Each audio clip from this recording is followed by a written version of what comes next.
से चलाए जाते हैं। उसमें क्रेन तो आपका बंदा बैठ गया और चलाना शुरू हो गया, बट डेरेक को विंड से चलाया जाता है। तो एक होता है मेन बूम, इसको सैमसन पोस्ट कहते हैं, और ये आपका जिब, इसको ये जो है ये डेरिक का बूम है। ये आपका सैमसन पोस्ट है, ये वाला स्ट्रक्चर जो आपको दो दिखाई देता है मिडशिप में, और ये आपका डेरिक का बूम है। और जहां ये कनेक्टेड है ये सारे परचेजेस, इसको कहते हैं स्पाइडर बैंड। ये कई बार आपके ओरल में पूछ लेता है स्पाइडर बैंड क्या है, तो स्पाइडर बैंड यहाँ होता है। और ये वाला जो परचेज है दैट इज फॉर लिफ्टिंग, मतलब ऊपर नीचे इसको करना है। सपोज ये बूम को ऊपर नीचे करना है, तो इसको नीचे से, इसके नीचे को और ये वायर जाती है और ये विंड से चलाते हैं। एक तो ये हो गया। एक होता है कार्गो लोअर करना या रेज करना, उसके लिए ये वाला परचेज लगाया होता है, इसको ऊपर नीचे करते हैं कार्गो के लिए। और एक साइड के लिए वायर्स होती हैं, वो इसको साइड प्लेस करना है उसके लिए होती है, उसको कहते हैं गाई, GUY।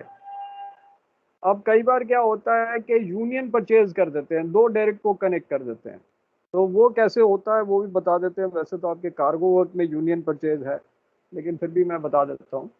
हमने तो किया हुआ है प्रैक्टिकली, अब आप लोगों ने प्रैक्टिकली देखा ही नहीं है तो फिर बड़ा मुश्किल हो जाता समझाना।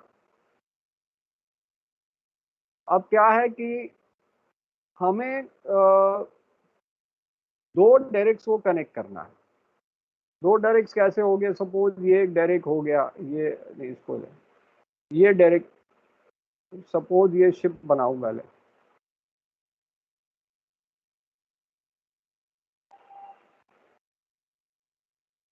ठीक है, ये शिप बना हुआ है आपका। अब आपका होल्ड यहाँ है, ठीक है, यहाँ एक होल्ड बना दिया, चलो। अब यहाँ से मुझे डिस्चार्ज करना है और किनारे में ट्रक में देना है, तो मुझे डायरेक्ट यहाँ लगाना पड़ेगा, फिर इसको डायरेक्ट को यहाँ लगाना पड़ेगा, 2 बार करना पड़ेगा। तो मैंने क्या किया, दो डायरेक्ट्स को कनेक्ट कर दिया। कैसे कनेक्ट किया? सपोज ये एक मास्ट है यहाँ,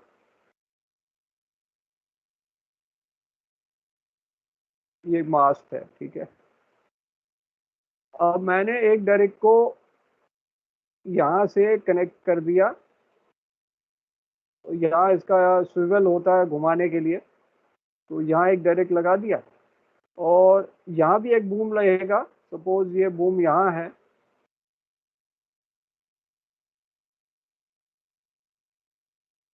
ऐसे ही रफ बना रहा हूँ क्योंकि भाई कंप्यूटर में बनाना बड़ा मुश्किल है। अब मुझे बाहर की तरफ इसको प्लेस करना है, तो मैंने ये डायरेक्ट ऐसे लगा दिया, इसको बाहर की तरफ कर दिया। रेंज से तो हम घुमा सकते हैं, डायरेक्ट को बार बार घुमाना बड़ा मुश्किल हो जाता है। अच्छा, इसको, ये दोनों को हमने कनेक्ट कर दिया एक वायर से, ऐसे वायर से कनेक्ट कर दिया। अब क्या है कि ये स्विवल से हमने इसको उठाया यहाँ से, और फिर यहाँ से वो इधर घूम के आ गया।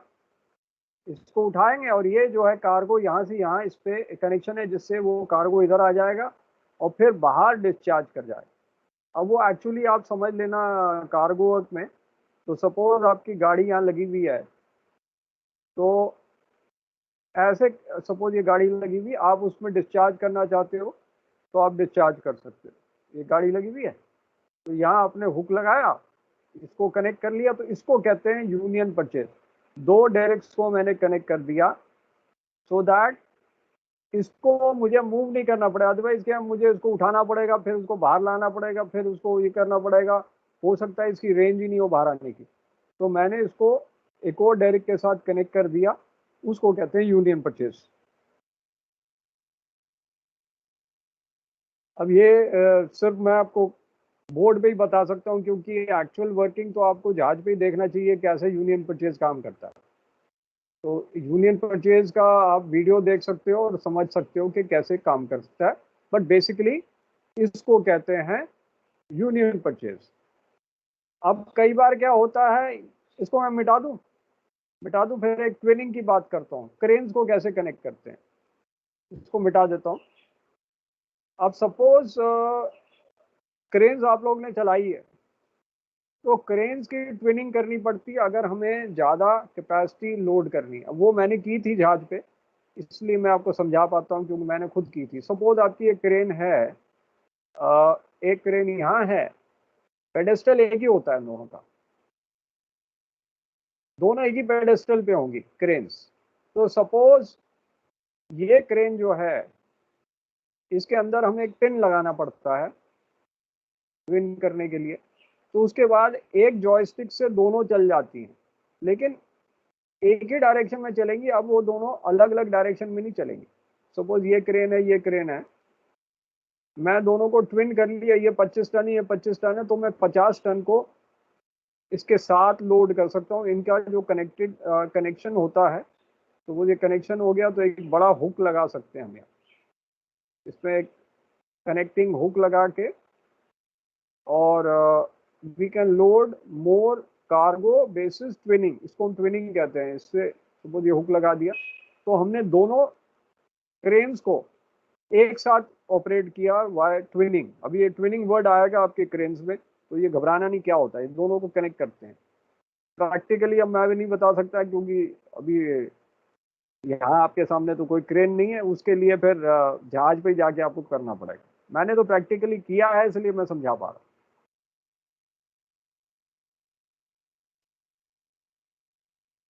ओके, अब आते हैं स्ट्रक्चर पे। तो स्ट्रक्चर क्या है, क्योंकि सैमसन पोस्ट काफ़ी बड़ा होता है और आपके स्ट्रेस काफ़ी आता है प्लेटिंग में, तो नीचे आप सैमसन पोस्ट के नीचे डबलर प्लेट होगी और डीप फ्लैंज ब्रैकेट होगा to take the strength of the samson post. तो सैमसन पोस्ट क्या होता है? Rigid vertical post used in place of mast to support derrick. King posts are also known as Samson post or stump mast, and they are vertical spars, usually steel, stepped in pairs, one on each side of center line. So pair of king posts connected by head by a rigid structure of steel, और इसको हम कहते हैं मास्ट bridge और span structure. Main चीज है ये cargo बूम्स के लिए होता है, जो डेरिक के बूम्स को सपोर्ट करता है, क्योंकि वेट लोड करेंगे तो पीछे से टूट जाएगा, तो उसको सपोर्ट करने के लिए सैमसन पोस्ट होता है। सेकेंडरी फंक्शन होता है इसके लिए, रेडियो एंटीना भी आते थे, क्योंकि उस टाइम वायर लगी होती थी, तो इसको वो रेडियो एंटीना भी आ जाते थे। सिग्नल हैलियर्ड भी लगे थे, रनिंग लाइट्स, क्रो नेस्ट। अब ये क्रो नेस्ट क्या होता है भाई, बताओ, what is crow nest? Crow nest क्या होता? कौवा का घोंसला। हाँ, क्रोज नेस्ट क्या होता है? किसी को मालूम ही नहीं है? आज क्या सो के आए, क्या कर, खाना वाना खाया कि नहीं? आवाज निकल नहीं रही है आप लोगों की।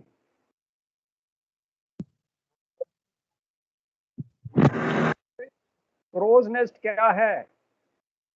33 लोग बैठे हो, किसी को मालूम ही नहीं है? जैसे लुकआउट करते थे पहले। सर मेन मास्ट पे होता है जो लुकआउट के लिए। क्रो नेस्ट क्या होता है, अब बता देता हूँ स्ट्रक्चर कैसा होता है क्रोज नेस्ट का, वो भी आपको दिखा देता हूँ क्रोज नेस्ट क्या है। एक मास्ट, सपोज एक बहुत ऊंचा मास्ट है, जैसे टाइटैनिक में था क्रोज नेस्ट, तो अगर मास्ट ऐसा होता है तो उसके ऊपर लुकआउट बना होता है। सपोज ये पॉइंट बना दिया यहाँ, पहले होता था, आजकल क्रोज नेस्ट नहीं होता, ये पुराने जमाने की बात है। जिन्हें पायरेट वाली मूवीज देखो, सब में क्रोज नेस्ट दिखेगा। तो ऐसा एक स्ट्रक्चर होता था जहाँ ये लुकआउट खड़ा होकर दूर से दूरबीन लगा के देखता था। टाइटैनिक में भी था, उसने क्रोज नेस्ट पे ही देखा था कि वो आ रहा है आपका आइसबर्ग।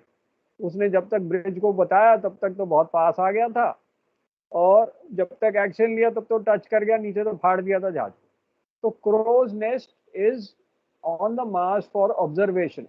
नाम क्यों इसका पड़ा है? क्योंकि कौआ अपना घोंसला पेड़ की सबसे ऊंची डाली पे बनाता है, नीचे नहीं बनाता, सबसे ऊपर बनाता है ताकि उसको कोई डेंजर ना लगे। इसलिए हम इसका वर्ड क्रोज नेस्ट कहते हैं। ठीक है, आगे करते हैं फिर। So mast are vertical spars made of steel. They are stepped on the center line. ये आपका हो गया। अब ये डायरेक्ट देखो कनेक्टेड है। अब इधर में ये दिया है इसको ऊपर नीचे करने के लिए, ये कार्गो उठाना और लोअर करना। तो ये इसको कहते हैं ये पावर के लिए, पावर यहाँ आपका विंच होगा।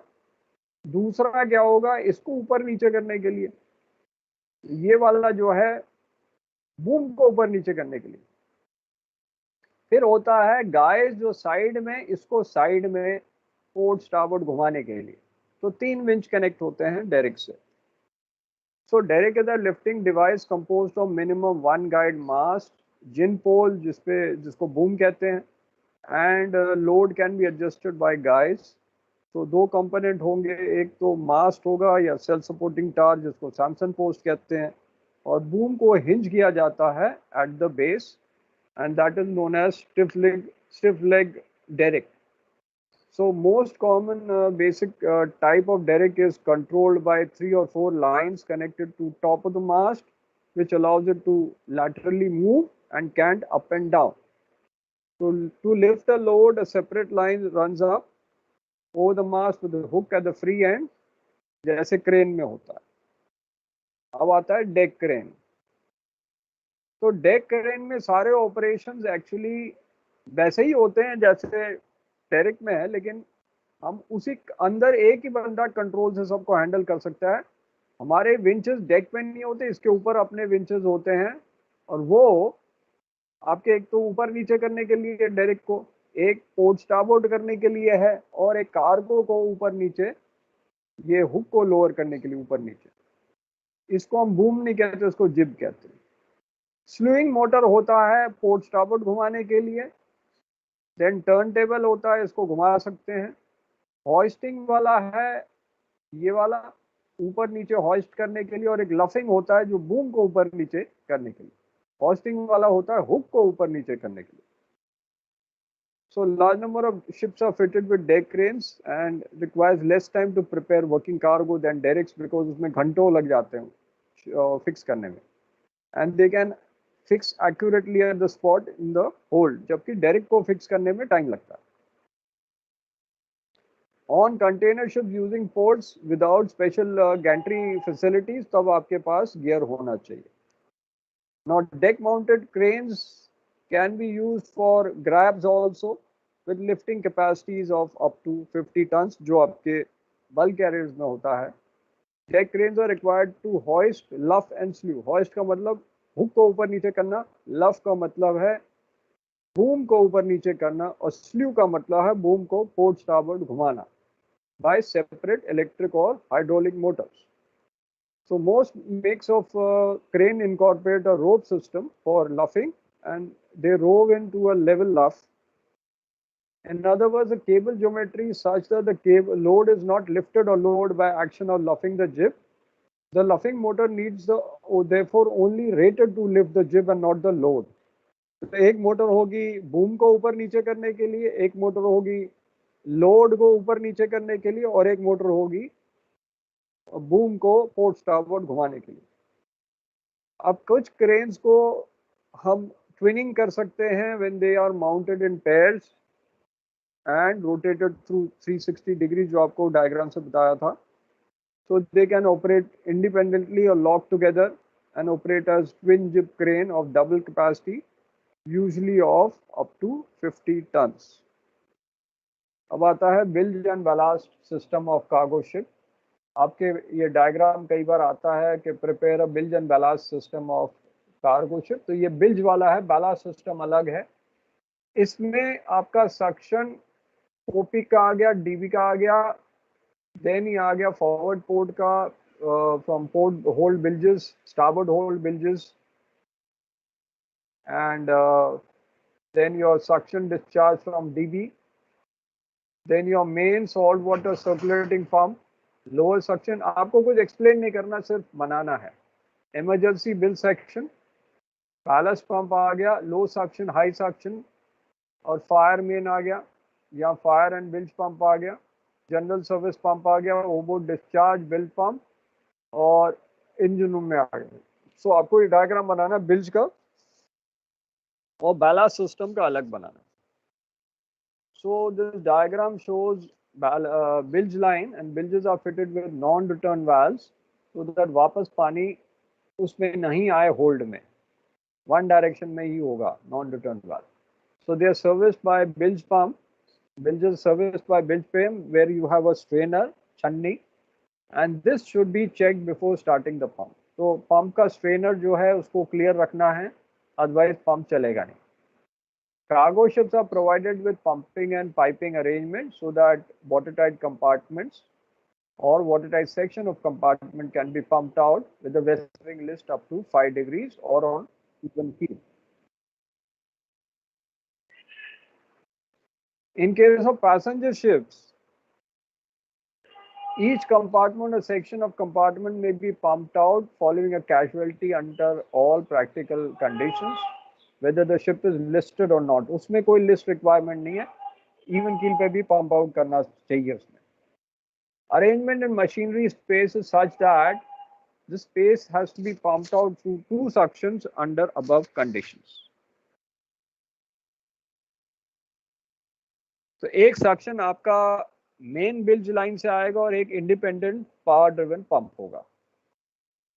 Then you will have an emergency bilge suction, क्योंकि कई बार आपका नॉन जो बिल्ज सेक्शन है वो नहीं चल रहा है, तो इमरजेंसी बिल्ज पंप भी होना चाहिए। And this is connected to main circulating water pump for condenser in steam ships और main cooling water pump in motor ships. The bilge system is designed to remove water or oily water from dry spaces throughout your vessel and is fitted with non-return valve so that the water doesn't flood into the compartment. Now, both the systems should not be connected because they are not compatible. Now, at the pump section chest, the bilge valve should be of screw down non-return valve so that water will not enter the bilge line from seawater and ballast section. अब ये आपका builds strum box है, इसको रोज box भी कहते हैं, और इसमें परफोरेशंस हैं सो दैट कचरा इसमें फंस सके। तो उस कचरा का सक्शन में चला जाएगा, पंप में जाके वो पंप को जम कर देगा। सो अगर कई बार आता है बिल्ज स्ट्रम बॉक्स क्या है, तो ये आपको डायग्राम बनाना है, उसके बारे में लिखना है।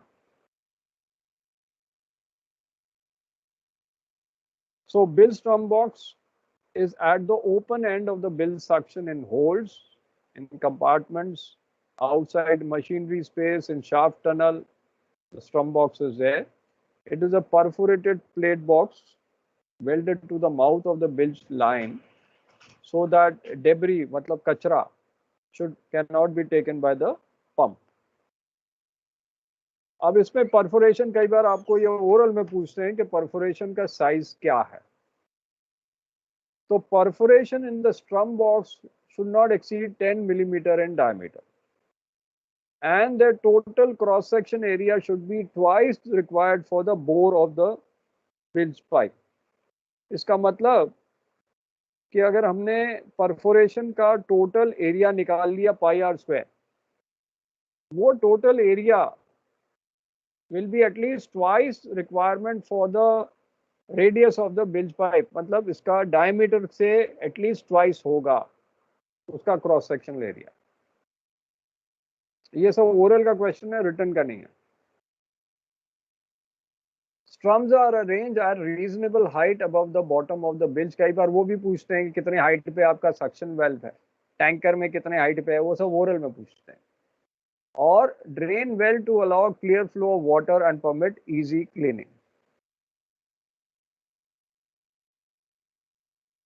अब इसको रोज बॉक्स भी कहते हैं, मड बॉक्स भी कहते हैं। In machinery space, the shaft tunnel, the pipe from bilges is led to the mud box, which is accessible for regular cleaning. And each mud box will have mesh or jali to collect sludge, foreign objects entering the end of the pipe. ये आपका ballast system है. ये तो बड़ा simple है. अब थोड़ा सा डिफिकल्ट वाला बनाना टैंक्स बना के. तो आप सक्शन कहाँ से ले रहे हो और किस किस टैंक में पोर्ट स्टारबोर्ड करके वो आप बना लेना. ओवरबोर्ड डिस्चार्ज हो जाएगा, सी चेस्ट हो जाएगा, नॉन रिटर्न वाल्व आएगा, एंड किन किन टैंक्स में जा रहा है वैसे ही आप बना देना. तो ये SSTP में आपने ऑलरेडी बनाया हुआ है. जब आपने कैडेटशिप किया, जब आपने ट्रेनिंग खत्म की थी तो आपने सबमिट किया था Belsen blast system. Blast system क्या है आजकल इतना इम्पोर्टेंट है बिकॉज एक चीफ इंजीनियर, सेकेंड इंजीनियर को बिल्जन बलास्ट सिस्टम का ट्रेनिंग करना पड़ता है, सर्टिफिकेट लेना पड़ता है as per STCW 2010. So the ballasting of vessel which is to proceed without cargo to the loading port is necessary for safe voyage, sometimes in heavy weather. So on arrival in port, your ballast will be discharged rapidly for loading. Ballast system will be different from ship to ship, but the basic will be same: filling, removing, transferring for your required stability. And they're normally hydraulic valves which can be operated from ECR. It can be operated in manual mode or automatic sequence mode. Then your ballast, pump suction and discharge valve along with other valves have their fail safe in open position. कि अगर आपका hydraulic valve जाम हो गया तो आपका मुश्किल हो जाएगा, तो फेल सेफ होता है ओपन पोजीशन में. सो ballasting and deballasting can be done in 5 ways. एक तो आप ट्रांसफर कर रहे हो between tank to tank by gravity. Ballasting or deballasting tanks from sea using gravity. Ballasting from the tanks using ballast pumps or pumps. Deballasting the tanks using ballast pumps. Deballasting from tanks using stripping ejectors. And DB normally अगर आप fill करोगे तो gravity से ही करना चाहिए. Care should be taken to ensure that the tank is not overfilled because that will damage the tanks due to pressure vacuum valves which have lower capacity than the pumps. So filling valves will close automatically when tanks reach the set point which have been preset. Care should be taken not to run the pumps dry or run the pump with your discharge valves closed. This can be taken by automatic system which ensures that pump will not start unless all your valves are open. So valves can also be put in auto mode which ensures that valves close automatically once ballast tank is filled with required amount of water or once the set point is reached. So when you're filling your ballast tanks, you should see that your pumps are not overloaded. So your current to be checked with ammeter. So if this occurs, then number of open valves shall be immediately reduced or closed so that your current is within allowable limit. Ballast pump motor overload alarm should be there for the safety of ballast pump. And then you have sampling of ballast, which we have done in ballast water treatment. In case sample has to be taken from sounding pipe, and the location should be in your marked on your ballast system plan. Now this is your fire main pumping system. तो उसमें आपका hydrant है, fire pump है, deck hydrant, isolating valve, accommodation है. यहाँ आपका emergency fire pump है, या तो steering gear में होगा, it will not be in engine room, और forepeak में होगा. So emergency fire pump should be away from engine room because अगर engine room में आग लगी आपके पास दूसरा पंप होना चाहिए. तो यहाँ आपका emergency fire pump, diesel engine, fo'c'sle, deck hydrant, hydraulic pump, sea water suction and booster pump, and this can be isolated. अगर यहाँ आग लगी तो इसको आइसोलेट करके ऑपरेट करेंगे. So what are the chief firefighting medium on ship? And the fire main is a basic installation for firefighting, and they've got 2 independent power pumps which are used for general service and ballast. So pumps supply 2 engine room hydrants and deck main through your isolating valve. Isolating valve is to prevent loss of water when your pipeline damages in engine room, and to maintain the deck supply, the emergency fire pump has to be used. Emergency fire pump is situated in the tunnel, which can be either in the steering room or near the steering room, or should be in forecastle, to supply water to deck firemen through tunnel escape and to both hydrants and shaft tunnel by engine room watertight door. Deck main has a drain at the lowest so that your pipeline can be emptied, because in cold weather your water will expand and crack the pipeline. Then emergency fire pump is located away from machinery space as per the safety rules. It should not be in the same compartment. अब आता है sounding pipe. तो sounding pipe का ये जो cut दिया इसका मतलब कंटिन्यूटी है without break. Then you have a striker plate below so that when you are taking soundings यहाँ होल ना बने. ऊपर में कैप संकन की का है विद स्लॉट सो दैट निकल ना जाए. Now this is a sounding pipe in engine room. अब इसमें सेल्फ क्लोजिंग टाइप का दिया हुआ है, बिकॉज अगर भूल गए तो आपका ऑटोमेटिकली बंद हो जाएगा. क्योंकि कई बार क्या है कि साउंडिंग पाइप खुला रहेगा तो आपका जहाज डूब सकता है. डेक पे ऐसा नहीं है, बट इंजन रूम में फ्लडिंग हो सकती है. अब इसके ऊपर पैडल दिया हुआ है कि आपने कवर खोला, पैडल लगाया, ये उठ जाएगा वेट और ये खुल जाएगा. आपने इसको छोड़ दिया, ये बंद हो जाएगा. इसको कहते हैं self closing type sounding pipes in engine room. So your sounding pipe या striker or datum plate है to save your bottom plate from getting hold by the sounding rod. क्योंकि बॉब जो है ब्रास का होता है, ये हिट करता रहता है, it can make a hole. So sounding pipe covers come with variety of designs and it's got sunken cap which is brass. Justification is the thread and cap assembly, that the thread of brass is to wear out first and then the deck pad. Renewal of brass cap being inexpensive and convenient rather than deck pad which entails hot work. Metal cap which is not sunken type will have a chain so that वो wash out नहीं हो with the waves. Sounding pipe of small bore का मतलब है diameter. Mild steel pipes used to measure the quantity of fluid in the tank or hold bilge. Pipe allows the tape or sounding rod to pass through to the bottom of the tank or hold. Deck sounding pipe passes through the weather deck and are fitted with screw down caps. Sounding pipes for engine room double bottom are fitted with self-closing cocks. So sounding pipe caps or cocks to be kept shut, because they are very potential dangerous source for progressive flooding, especially when engine room gets flooded through open sounding pipe, the ship's bottom is hold. Cargo hold can be flooded through open deck sounding pipe when the water is washed on deck in heavy weather. Holes in weather deck air pipes can also cause hold flooding. Ballast air pipes हैं. अब इसके अंदर those balls are there of stainless steel balls are there inside and a mesh is there to save that ball. तो अगर air is there that will release, अगर कहीं बाहर से पानी आएगा so then will close that ball. So that's why this ball is there so that mouth पे ये close कर जाए. Mesh is there to prevent the ball from going out. Now this is air and sounding pipe system, fuel oil का. इसको save all कहते हैं. These are save alls. Air pipes, the ball remains in the bottom of the air pipe head and the tank breathes in and out through the vent. However, in the event that the air pipe is submerged, then the ball will float up and close the opening at the top, preventing any water from entering the tank. Sea spray and rain is prevented from entering tank by the design of the head.